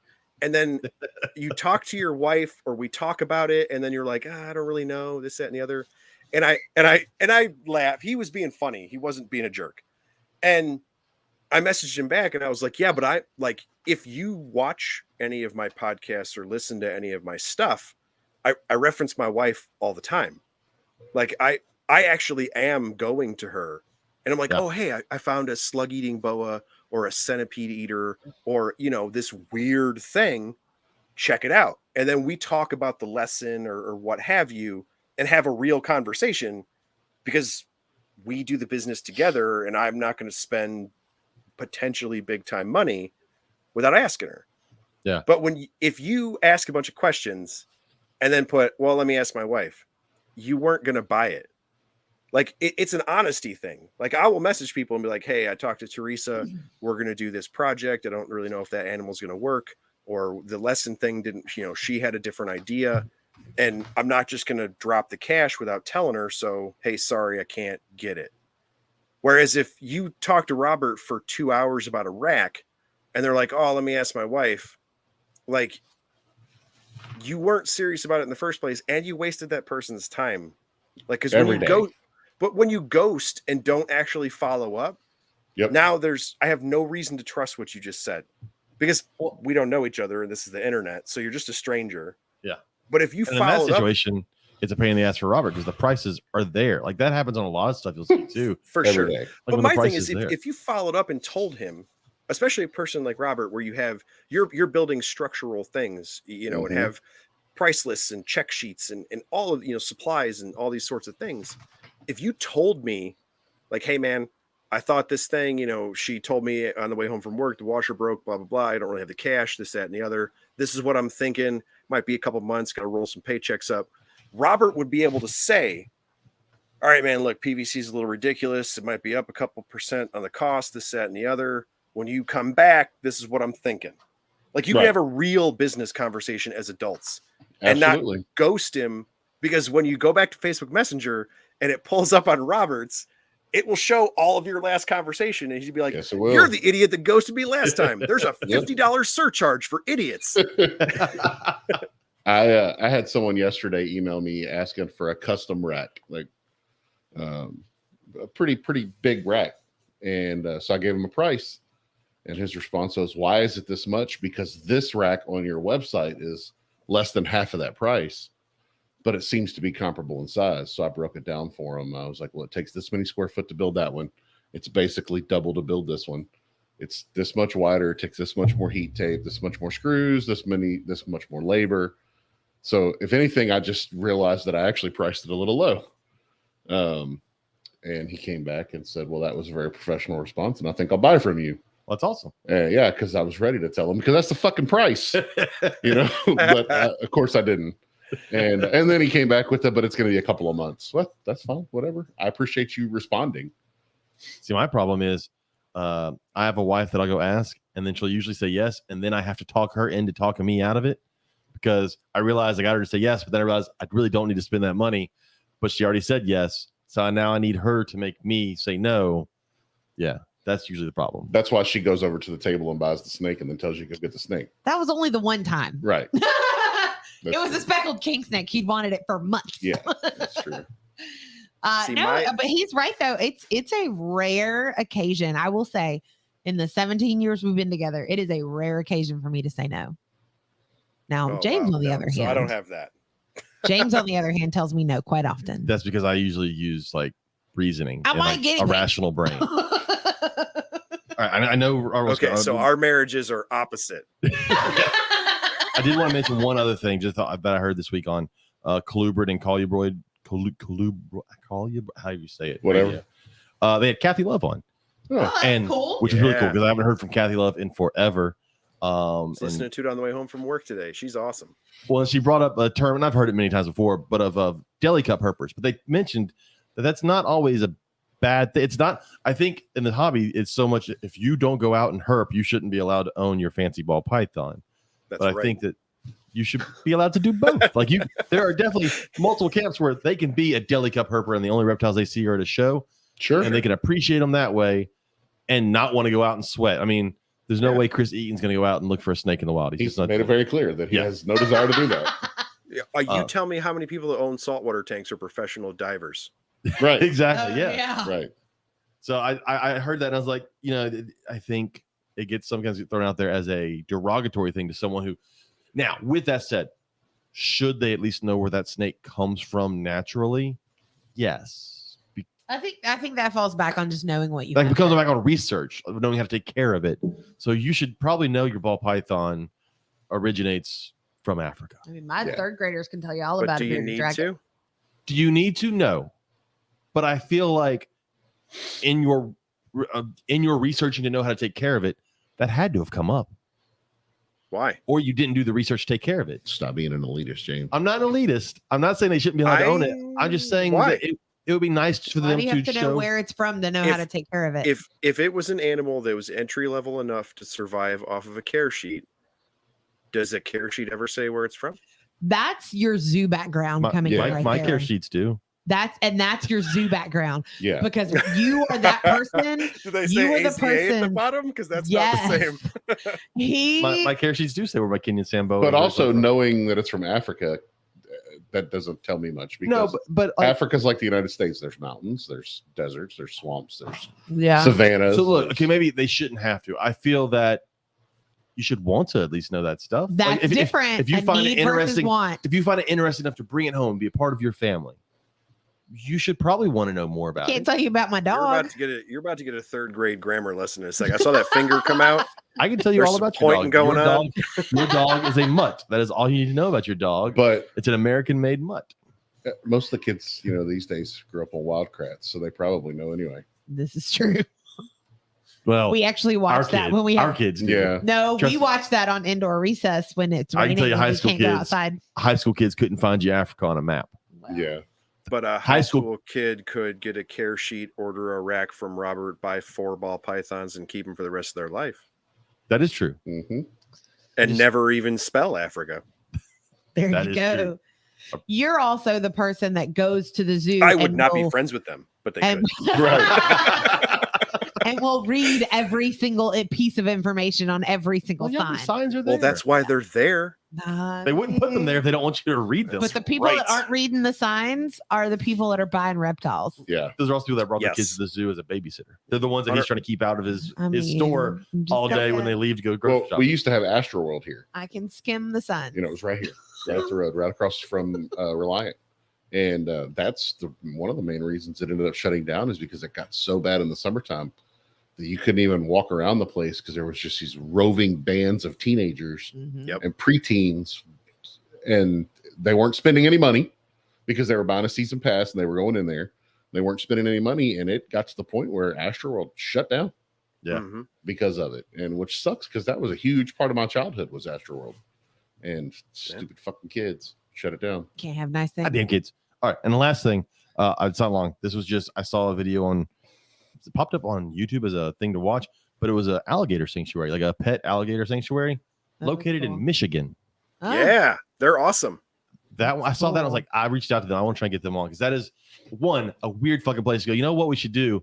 We should save hundreds of alligators, and we should do it in Michigan. Oh, they've been there Where- for a super long, Yeah, for a long time. time. Yeah, a bunch of the ones that get confiscated in Chicago go there. It's the Critchlow they're- Alligator Sanctuary. Yeah, That's they're kinda cool. awesome. You should for sure get them on. I That's a wanna get really them cool on. place. They have tons of just alligators that were people's pets, and they realized, I'll have to well, look this them is a up. horrible pet. Yeah. Yeah. This thing outgrew my spare bathtub. And being from here, I'm used to, if you have a pond, at some point you're going to have an alligator in it, Oh hell Yeah. yeah! whether you want to or not. Oh, I want Oh to. yeah! Yeah. Do what? I want to. Yeah, absolutely. He's welcome, more than welcome. I got a was like- spare one. I'll hook you up.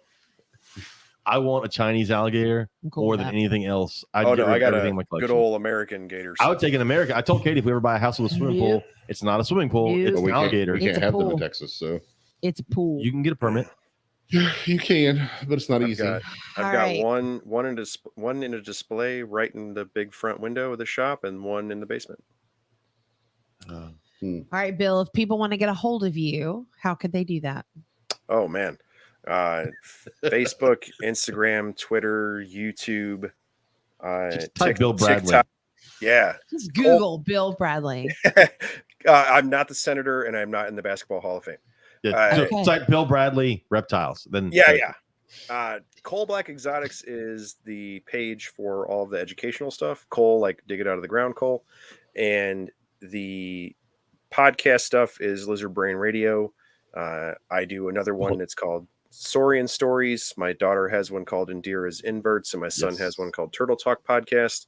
There's a I whole was bunch of going to stuff. say, make sure you plug the kids. Yeah, so the kids are slacking, but they are getting back on it. We got into school sports, and I mean, my son is 11, so he has the attention span of an 11-year-old. Yes. But You I have a have one of 10-year-old. those too. Yeah. So Turtle Talk will resume. It's actually my wife and my son instead of me, so she's going to take over helping him, which I think will be really cool because she has a non-herp nerd perspective. Feels like that'd and be really then- cool because I don't have to do it. No, because I'm still the dude that gets and takes care of all these turtles. And then I help D. Indy. James. with He doesn't hers. complain. You No, don't know, he he complains, I'm sure. Oh yeah, for sure. No, it's a blast, man. Like because they're nerds, but they get to do like nerds can be cool now. Yeah. Yes. Like, because Thank you, Big Bang Theory. Yes. yeah, but like it's even if they aren't necessarily mainstream cool, it's because one of the few positives for social media I was gonna say the exact same thing. is that they can now connect with other nerds, and so like they can Yep. make their own circle and not have to make, you know, being a turtle dork fit in the basketball circle or whatever. Yep. So yeah, it's been really awesome. I'm really glad. It's cool.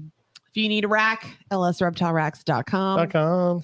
James, What? how can they get hold of us? Smoke signals. I mean, at this point, It's the Reptile Gumbo podcast on Instagram and Facebook.